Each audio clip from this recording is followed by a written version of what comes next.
Okey, selamat sejahtera. Saya ucapkan kepada semua. Sini saya dah serik, dah bosan, dah apa kata dah putus, boleh dikatakan putus asa, dan sanggup menerima apa-apa seksaan yang saya arungi dari lahir hingga kini selama 44 tahun. So sini saya tahu saya diperbuat seperti hamba abdi, slave. Lepas tu mereka bagi alasan kena tukar, kena convert ke Kristian lah, kena convert ke Islam lah. Saya okey, betul, memang betul.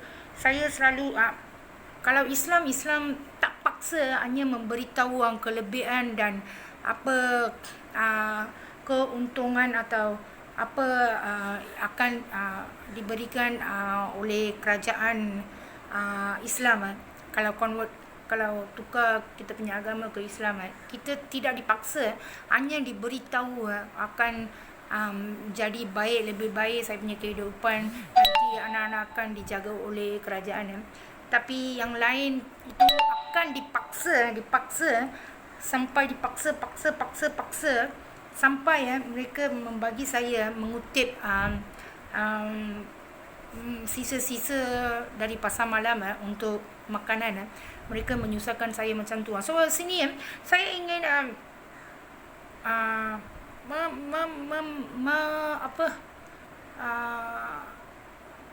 menyatakan apa yang berlaku semasa saya pergi ke Seremban, Negeri Sembilan Seremban, Bagan Pinang, untuk menemui Tun Mahathir, Datuk Anwar dan Datin Wan Aziza. Saya di sini tidak menyalahkan sesiapa pun. Saya pun tidak tahu apakah mereka mahu, kenapakah saya dipaksa dibuat begini. Kalau anda ingin tahu macam apa yang mereka memberitahu, ada setiap kali bila saya menangis atau membuat video klip, mereka menyatakan saya telah dijual oleh keluarga saya, terutama ayah saya, kerana pinjam alung lah, ataupun sudah dijual untuk kepentingan kehidupan dia lah. Tapi tak benar. Bapa saya selalu semasa kita malam rehat selepas makan, dia selalu memberitahu, you tak payah belajar tinggi-tinggi lah, anak kasturi lah. Dia panggil mak, you belajar sampai kerja dekat klinik pun boleh lah, clerk pun boleh lah, tak payahlah you paksa-paksa. Apa yang you boleh pelajari, belajar itu cukup, jangan paksa diri. Lepas tu mereka kata ayah saya sudah mencabul lah anak-anak orang jiran kita, tipu untuk itulah bapa saya bukan mati, dibunuh. So kalau dianggap pun mati dalam 10 tahun itu tak sesuatu yang sanggup boleh diterima selepas mengetahui apakah diimplan dalam badan kita. So sini saya tidak menyalahkan keluarga Tun Dr. Mahathir atau keluarga Datuk Anwar atau Datin Wan Aziza, ataupun keluarga besar Johor, ataupun mana-mana pihak VIP atau datuk-datuk, datin-datin dari PAS ke, dari Islam ke, dari apa. So semasa saya pergi ke Bagan Pinang, Bagan Pinang untuk menyelesaikan masalah, dan saya ingat saya terlalu gembira sampai air mata sendiri automatik tanpa berhenti saya nangis. Selepas saya tengok orang-orang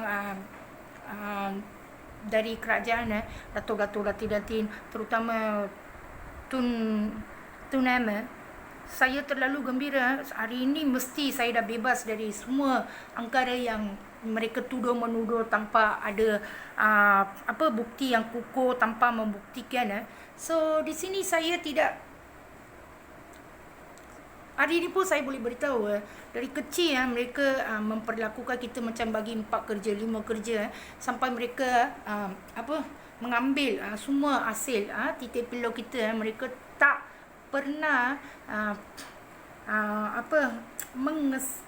kasihani seperti yang akan dibagikan untuk, walaupun seekor haiwan semut kalau dia naik ke atas tangan saya kalau tidak dia tidak menyakiti atau menggigit saya akan ambil dia taruh dekat bawah tanpa menyeksakan dia. Tapi saya sebagai manusia tidak pernah dibagi belas kasihan atau diambil tindakan. Saya pun tidak tahu kenapa, kerana network itu ada di dalam badan kita. Kita pergi mana-mana pun dia sendiri cakap dialah network itu, dialah pemerintah, dialah pemerangkap, dialah semuanya. So saya tidak tahu kenapa.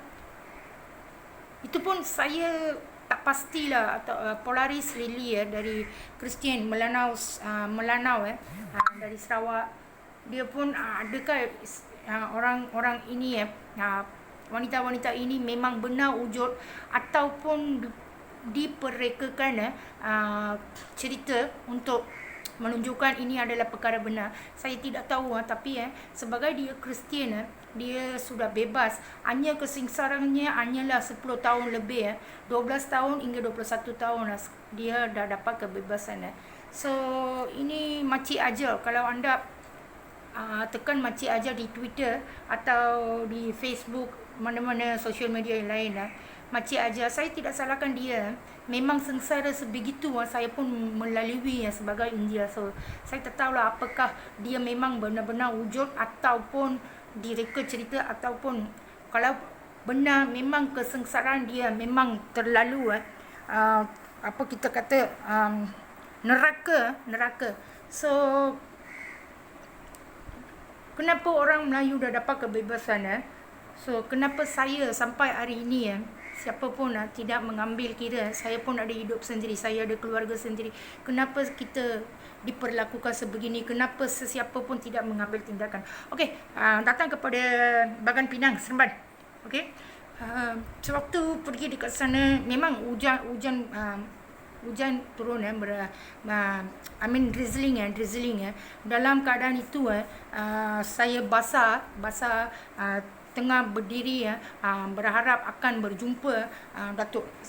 Sewaktu masa itu saya ingin menjerit, membuat rusuhan sampai semua orang boleh mengalih perhatian kepada saya, kerana memang saya tidak tahu apa perkara sebenar, siapa yang buat ini. Kenapa semua VIP, menteri dekat sini takut dengan untuk mengambil sesuatu tindakan. Takkanlah menteri-menteri seperti Tun M ataupun keluarga besar Johor, Sultan Ismail atau TMJ tidak ada kuasa untuk memperhentikan keseksaan ini. So sumpah sampai hari ini saya tidak tahu siapa membuat ini. Saya tidak menuduh sampai saya telah pergi 50-60 kepada menteri-menteri mitra MIC, NGO lebih dari 10-15, polis, balai polis, menteri-menteri Tun. So macam ni 50-60 jenis sampai masjid ini ada didatangi semasa pengundian. So 2-3 kali saya sudah pergi yang berwaju merah, kumpulan berwaju merah dan adun-adun.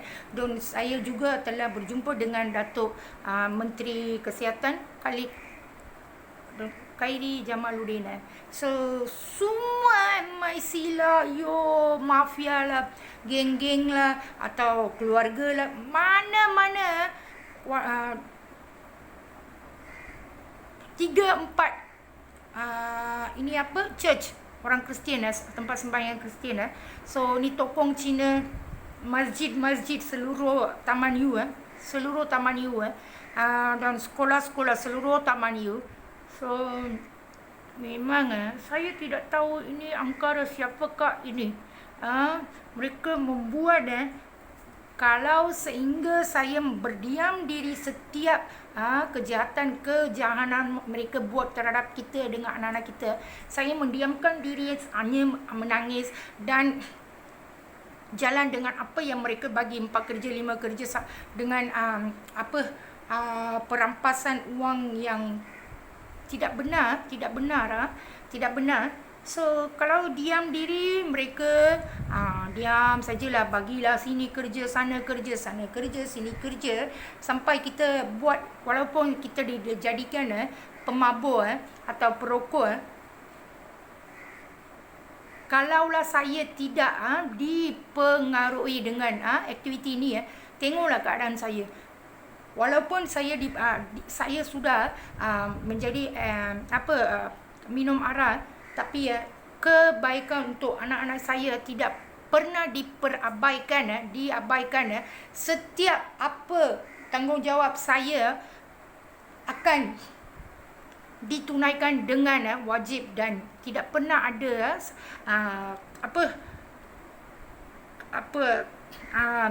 kurangkan apa kemauan mereka. So surat cerai saya, official surat cerai saya, dia sana menulis RM2,000 setiap bulan akan dibagi oleh si suami untuk kegunaan anak-anak. Okey? Dan rumah, saya tidak mahu memiliki rumah ini atas nama saya, tapi di pusat profesional giro penguaman percuma, so wakil penguam dari kerajaan menasihatkan taruh you pun taruh you punya nama dengan nama anak-anak ke 5 nama ke atas rumah ini selepas dibayar akan dimiliki ke 5 orang. So saya menyatakan tidak mahu kerana saya tidak mahu orang-orang atau keluarga sebelah suami saya atau siapa-siapalah menyatakan saya ini memang greedy for the wealth, harta. So saya tidak mahu, dengan nasihat-nasihat so dipaksa, okeylah tak apa, saya tidak mahu rumah ini, tapi okeylah dengan nasihat yang dibagi dengan penjelasan yang boleh diterima. So saya pun, so si suami selepas cerai kena bagi RM2,000 untuk seorang anak 500, so 4 orang anak 200. So ada tak pernah kerajaan atau sesiapa yang dipertanggungjawabkan untuk tugasan ini memperlihatkan apakah yang sedang berlaku ke atas keluarga yang sudah dipisahkan, diceraikan, adakah apa yang patut diterima, adakah tak diterima. Tapi surat penceraian rasmi dinyatakan 2,500 untuk seorang, 4 orang 2,000. Dan pembaikian maintenance untuk kereta, sebelum diceraikan kereta dibawa ke kedai Cina, jual kereta kedai Cina, dan suami saya meminta berapa anggaran kereta ini. Dia kata 10 hingga 14 itu saja boleh dibagi untuk trading yang kereta dia yang pakai. Selepas sudah habis pergi tanya 10 hingga 14 ribu boleh dibagi. So tapi maintenance dibahagi atau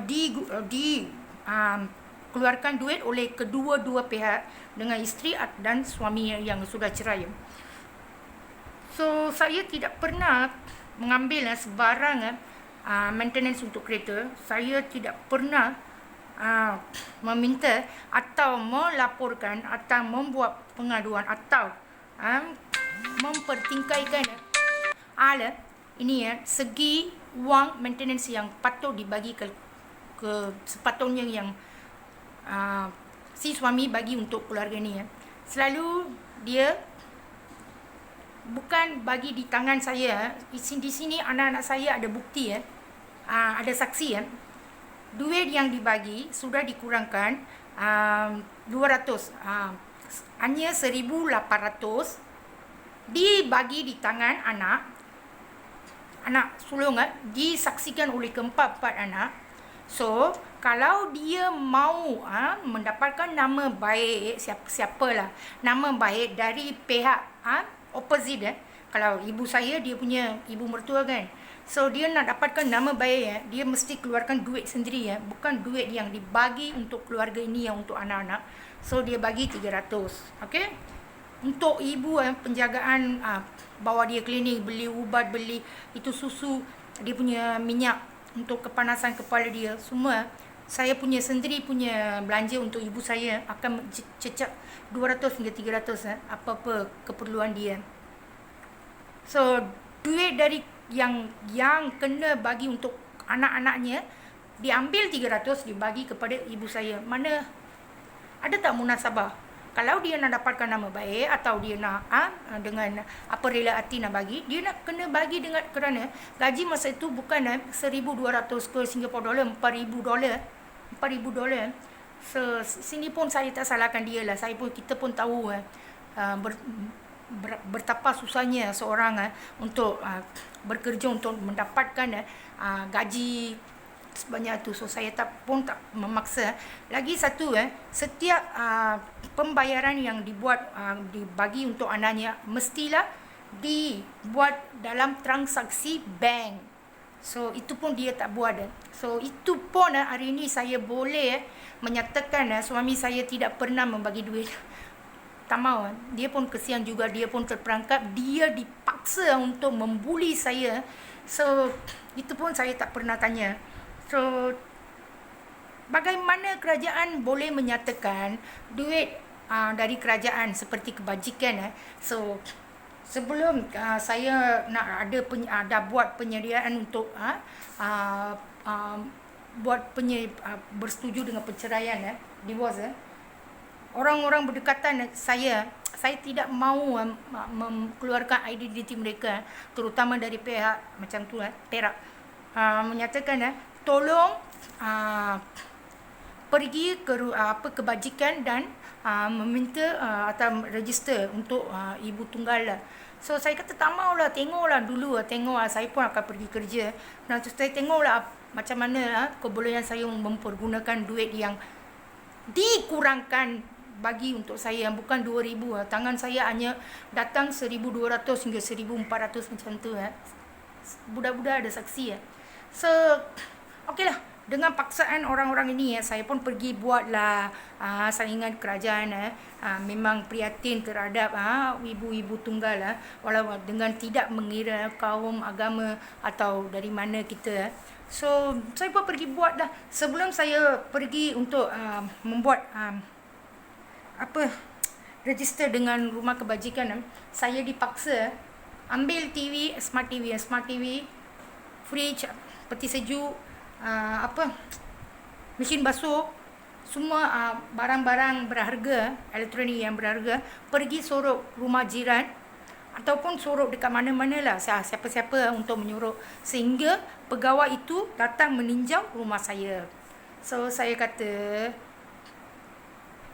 kalau nak dapat, tuan nak bagi, tuan bagilah. Kalau tak nak, mereka tak setuju, tak apalah, mereka lagi pengalaman dari kita. Takkan tanpa meninjau ini semua dan tidak pandai membuat ini semua, mereka boleh layak duduk di kursi pegawai kebajikan.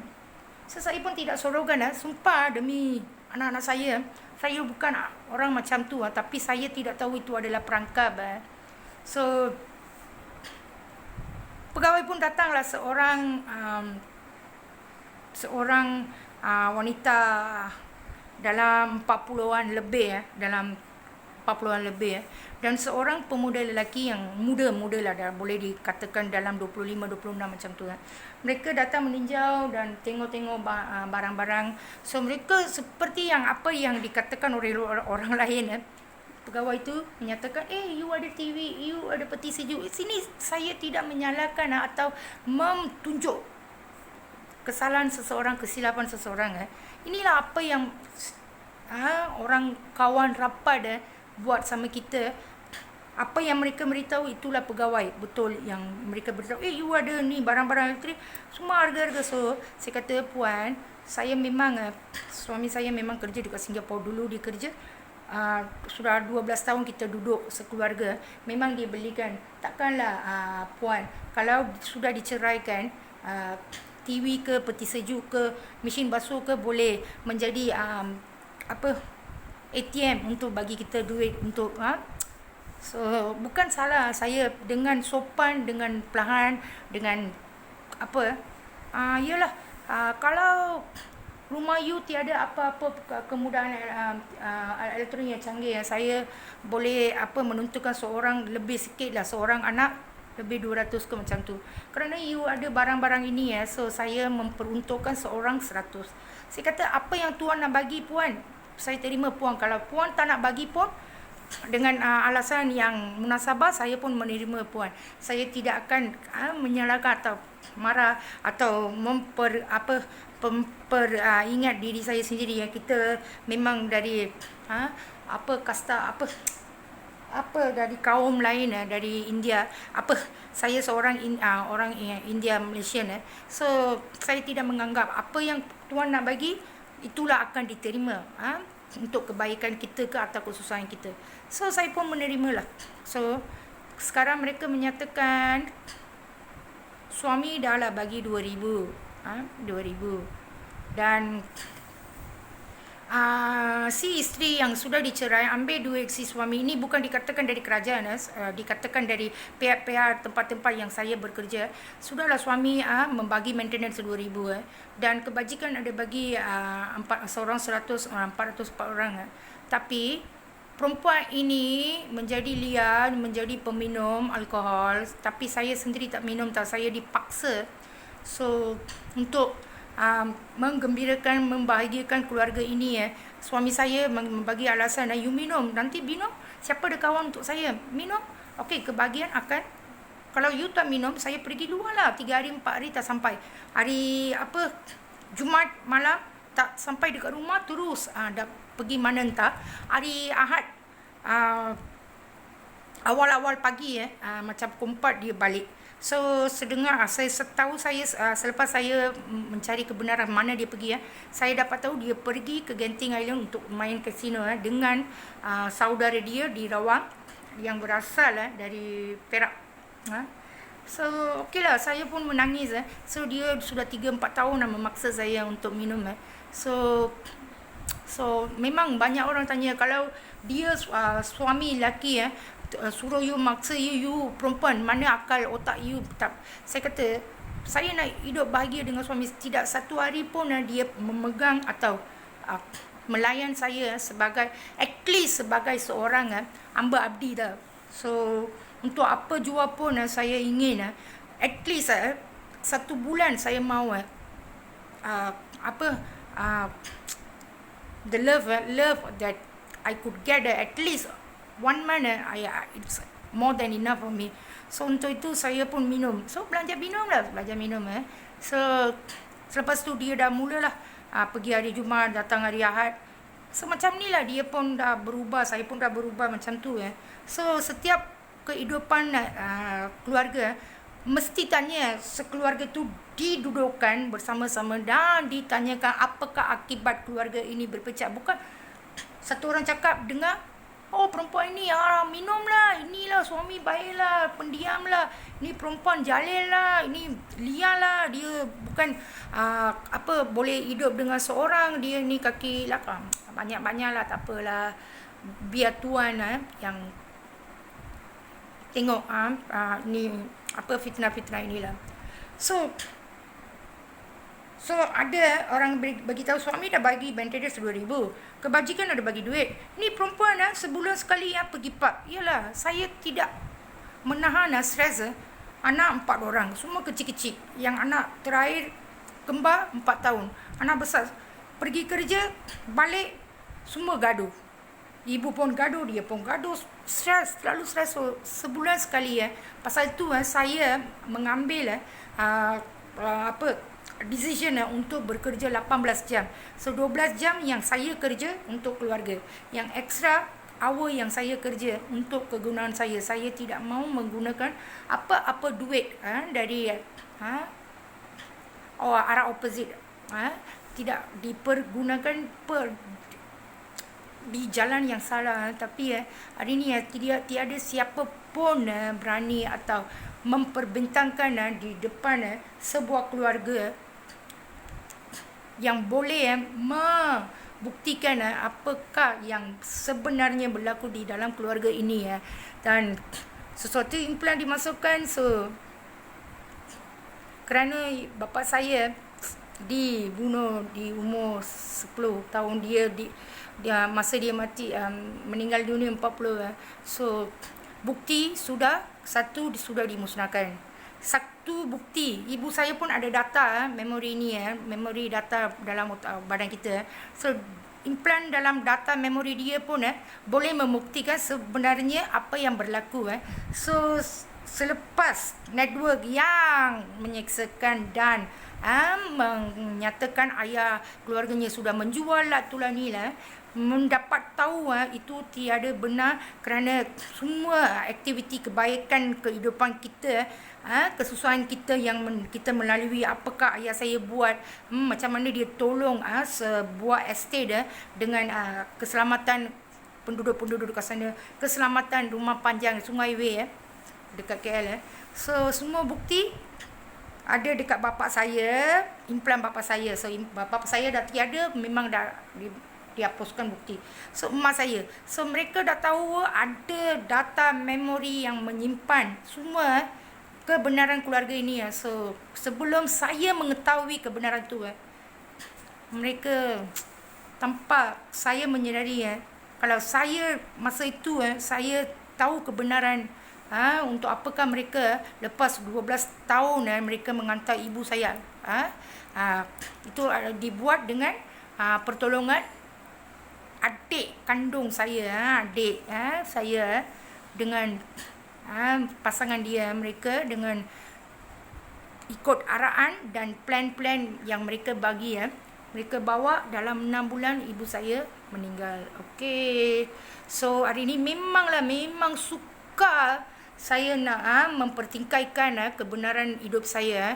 Hari ni anak saya tahu 4-5 tahun saya satu hari yang 2 jam pun tak boleh tidur, sampai saya ada ini salary slip, slip gaji dalam sebulan, kecuali 3 hari atau 2 hari atau 4 hari Ahad, semua hari saya kerja. Lepas tu saya pergi potong catering ayam, saya pergi dekat restoran cuci mangkuk, lap pembersihan, pergi kedai lain untuk pembersihan. So seperti ini so dengan tidak berkeperimanusiaan ataupun mencari betulkah untuk memperbaikkan nama baik mereka menyatakan saya mengambil duit-duit dari kerajaan seperti BKM lah, seperti inilah, saya mempergunakan untuk pengabaian atau keseronokan, minum arak, rokok, macam itulah. So kenapakah anda tidak mengambil tindakan atau meleraikan fitnah ini dengan setiap kali saya datang, saya dialau, saya tidak dipertingkaikan, saya tidak diutamakan, tidak pernah diambil tindakan. Tapi apa-apa nama yang anda dibagi saja.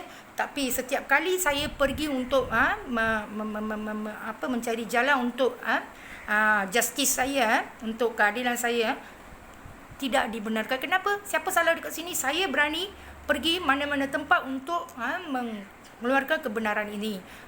Dan ini adalah fitnah. Kenapa dari arah bertentangan pihak tidak tahu siapa ini tidak memberi jalan untuk saya mencari keadilan untuk saya, ataupun orang call untuk siapa-siapa tuduh saya call, tak benarkan mereka cakap. Setiap tempat saya pergi, walaupun phone tak boleh cakap, saya pergi sendiri untuk mengeluarkan kebenaran tidak dibenarkan ataupun disorokkan orang yang saya nak menanyakan fitnah saya ini ada tak ini benar atau hanya dituduh. So mereka tutup semua pintu selama 44 tahun. Tahulah 44 tahun bukan satu. Saya tidak boleh cakap apa. Macam mana seseorang kerajaan boleh menuduh seseorang yang tidak ada latar belakang, yang telah dimusnahkan semua pertolongan dan keluarga kita yang ada data yang saya so selepas ini saya tidak mahu nak mempersalahkan sesiapa. Ini pun saya telah membawa kepada anda ingat hanya saya India atau sebuah keluarga dari kaum lain yang terperangkap, bukan Islam atau bukan Melayu. Jangan ingat depan rumah jiran saya yang terdahulu pakcik yang pakai songkok, dia dalam Islam pakai songkok, anak dia yang last tu bongkok hambek belakang ada satu macam turtle. So rumah nombor 27 5 orang semua kita kata apa, sorry minta maaf, orang kata pondan, macam lelaki campur perempuan, semua dalam umur 20-an. Kalau pergi jalan kaki nak hantar makan untuk anak saya di kedai pakaian bintang, pergi sana, dalam perjalanan saya ada kenal seorang makcik yang bongkok, dia jalan bongkok, sudah tua. So memang keluarga mereka memang ahli keluarga mereka belajar dari universiti. Saya tidak mahu mengeluarkan identiti. Makcik itu selalu dia cakap dengan saya, dia sapu-sapu kutip. Dia punya kucing banyak kucing, semua putih tapi satu mata berwarna jingga, satu mata berwarna biru light blue. Satu mata ini. Dia punya anak pun ikut macam tu. Saya pun hairan. Lepas tu makcik tu selalu saya berdiri dekat sana sembang-sembang dengan dia. Dia punya gigi di sini punya gigi boleh sentuh dekat sini tau. Sini punya. Makcik ini apa? Makcik taruh sendiri ke atau memang semula jadi? Dia memang ni semula jadi. Kecil-kecil dia diejek apapun Tiana lah oleh rakan-rakan mereka. Makcik tu nangis. Lepas tu dah terimalah, dah mula terima itu adalah pemberian Allah, so kita mesti menerima. So dalam masa dia remaja, dia dah tak begitu sedih dengan diperkatakan Pontianak. Kecil-kecil saya di rumah panjang sudah dipisahkan dengan perempuan lain. Ibu saya sudah anak 2, perempuan yang dijadikan isteri kedua. Ayah saya adalah suami ketiga. Dia tidak pernah mengandung atau bersalin. So saya nak tanya anda, sini mak saya, ibu saya, isteri pertama dah sudah ada anak 2.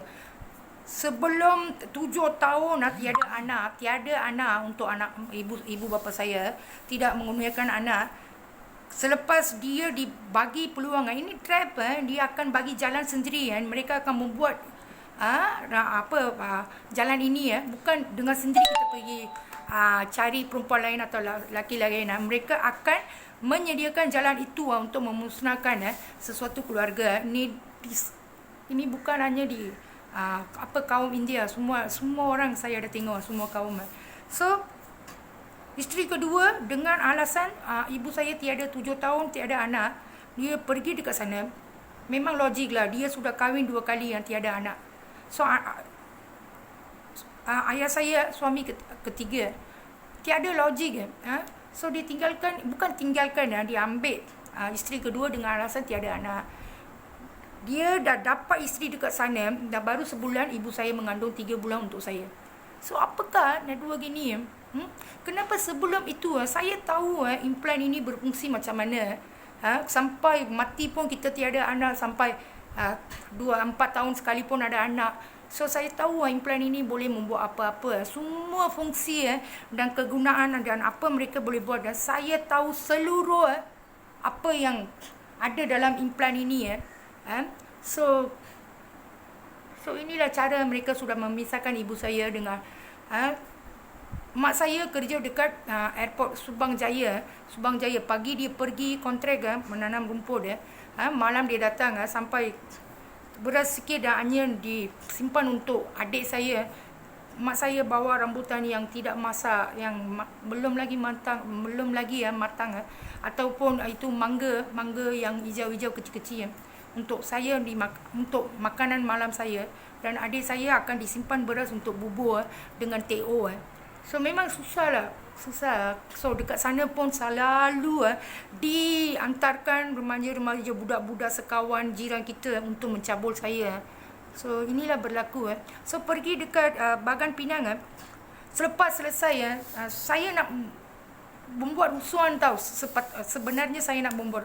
So tak apalah, ini kita mesti hormat. Kita lahir dekat Malaysia, kita mesti hormat dan menteri-menteri orang kenamaan dekat sini. So tak boleh memalukan mereka depan kayalan ramai yang beribu-ribu orang kumpulan kempen. So saya diam. So saya pun ada bagi saya masa tu saya tiada duit, saya A4 paper, saya tulis potongan keratan kertas. So keratan kertas sebanyak 30-40 keping sekali yang saya ikat. So saya ingat kalau satu keping kita bagi dekat Tun, mungkin tercicir ke, tak peduli ke, atau ni apa kertas ke tisu.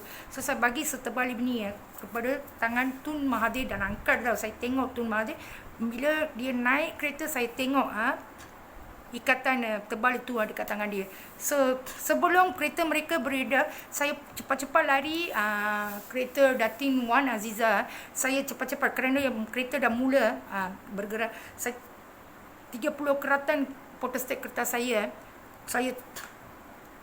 buang dalam bukan tak hormat. Saya tidak ada cara yang lain untuk membagi tahu kita dalam kesusahan.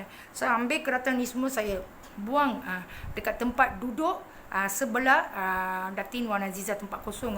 So saya tidak tahu selepas itu sudah 4-5 tahun sekarang pun saya masih lagi dalam, lagi teruk, lagi buruk, lagi tersiksa.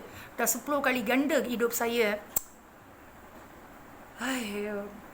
Saya pun tak tahu kerajaan ni takut untuk apa ke, atau membuat sesuatu rekan cerita drama ke, bukan mensalahkan Tun atau siapa-siapa, atau mereka membuat perangkap menukar cerita. So selepas semua dah habis, ada satu, saya tak berapa pasti yang berapa reporter, kumpulan reporter, pemberita datang, tapi satu kumpulan adalah, saya ingat Asia yang saya ingat Singapore TV ke yang mana satu channel 24 jam dia ada keluar berita saja, dia punya warna merah putih. So orang perempuan India dalam 25 tahun lebih lah, perempuan wanita India, perempuan muda dalam 25 lebih reporter. So dia punya kawan-kawan semua educated, ada campuran macam ada Cindian lah. So mereka dekat sana, saya bagi saya punya video klip pertama saya kepada mereka. Lepas dah selesai semua, saya duduk dekat tempat buat Tun Mahathir, Dewan atas tu. Saya duduk dekat sana. Lepas tu sekumpulan lelaki yang beberapa lama bekerja untuk menyimpan iklan dalam gudang penyimpanan bendera semua. So mereka mempelawak saya untuk makan. Saya pun lapar juga, tiada cukup duit. So mempelawak sana, ada daun pegaga, kacang botol, nasi dan tidak tahu kuah apakah tu tapi ini sayur-sayur segar, pegaga, kacang panjang, kacang botol. So saya pun makanlah. Memang sudah basah dekat hujan, so berdiri terlalu lama, so kesedihan, keperitan, kesengsaraan tunggu untuk pembebasan.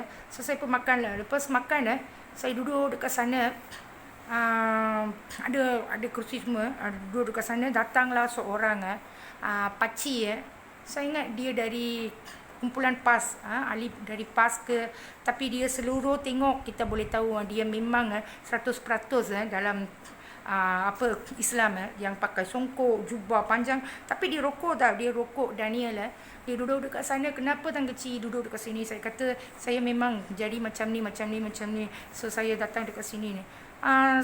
Pakcik saya tak banyak soal dari mana apa ajak dia. Saya tak banyak soal kerana keperluan dekat sini tidak memikirkan nak tanya peribadian dia terlalu lanjut.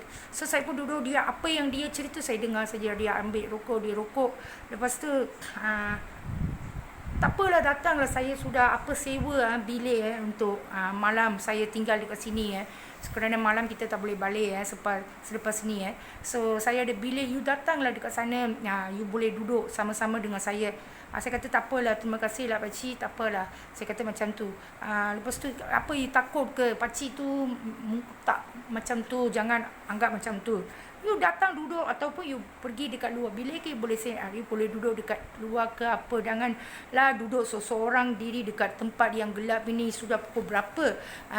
Sudah pukul berapa? Ini tempat yang you tak ada kawan, saudara mara, atau you bawa keluarga you ke, ataupun sini tak ada siapa-siapa, apa-apa malam berlaku untuk nyawa you, apa akan jadi? So tak kata tak apalah pakcik, sini kan ada terang dengan lampu-lampu ni. So orang Melayu yang dalam pekerjaan untuk membuat penyediaan untuk kempen-kempen ini dengan bendera-bendera, iklan-iklan lah, kursi lah. So dia ada gudang, ada tepi satu shop lot yang disimpan, dijadikan store untuk kempen ini So dia orang pun panggil lah saya, sini pun sejuk kan.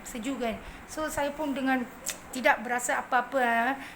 Saya orang India selepas bertubi-tubi 100 kali lebih meminta pertolongan orang India. Bukan saya tak percaya orang India, saya sudah tahu kebenaran mereka tidak ada tidak boleh membuat apa-apa kerana kuasa ini lebih besar daripada orang India. So orang Melayu kalau minta pergi kerja mana pun orang India selalu memperungkit-ungkitkan, membangkitkan pergaduhan antara kaum Melayu dengan saya lah, dengan cikgu lah, dengan selalu mereka membuat fitnah-fitnah yang tidak benar ataupun memaksa saya untuk bergaduh dengan orang Melayu lah, orang Islam lah, cikgu lah, dengan tanpa mengetahui apa sebenarnya berlaku dekat sana. Kerana saya kerja dekat kebun tempat panas, mereka semua dekat blok tempat reda. So saya tanpa mengetahui, saya tidak pernah bergaduh dengan siapa-siapa dengan paksaan mereka. So selepas orang dalam gudang tu, orang Melayu meminta saya boleh tumpang dekat sini. So dia dekat atas ada katil dia bagi dia ada tilam, atas katil tu ada 2 single bed so dia bagi satu dekat tepi saya tepi kiri, dia tepi kanan so sambil saya duduk dekat sana, saya tak berani itu ini door tarik dia punya door pintu macam ni tarik macam ni punya.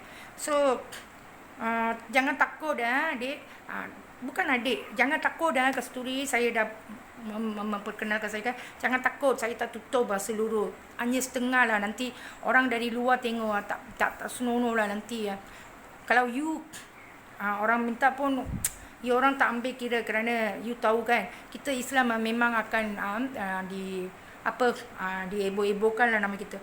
So dalam setengah 1 jam kalau you rasa keseorangan atau rasa nak bersama untuk dengan berpelakon, bukan salahkan orang Melayu dekat sini. Kalau pakcik Islam tu benar suci, memberi pertolongan dengan niat yang baik, saya kata baik. Ini pun saya tak kata jahat. Dia kata boleh tidur berpelukan dengan saya. Ini kan masa hujan sejuk. So mungkin mereka memberitahu macam ni dan untuk memastikan tindakan saya seterusnya. Saya kata tak apalah bang, tempat yang abang bagi pun ini sudah cukup lah bang, janganlah memaksa saya dengan apa, saya banyak susah hati bang. Saya banyak masalah dekat sini.